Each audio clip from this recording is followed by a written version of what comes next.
ел әртісі, Қазақстанның еңбек сіңірген әртісі Роза Аманова.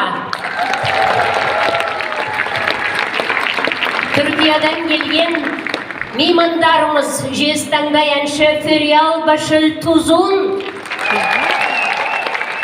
және түркі әлемінің сүйікті әншісі Арсланбек Сұлтанбеков.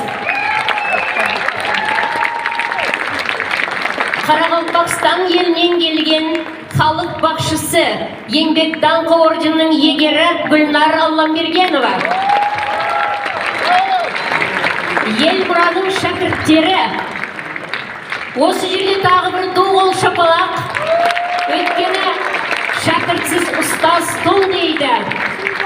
Әрине, бүгінгі кештің иесі Дауылпаз Жырау Қазақстанның еңбек сіңірген қайраткері Елмұра Жаңаберген.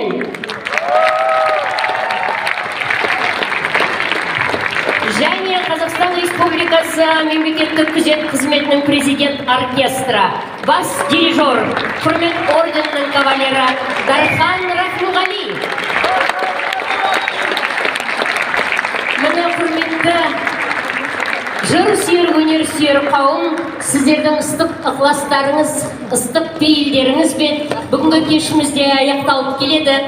Бабадан балаға, ұрпақтан болашаққа жол тартқан өнер бүгінгі күні бізге аманат. Ұлттық өнердің алтын арқауы үзілмей, жалғасын тауып келе жатқаны осындай ерен өнерпаз таланттардың еңбегінің арқасы. Сондықтан Елмұраға және осы кеште өнер көрсеткен бүкіл таланттарға бас иіп тағы бір қол соғайықшы.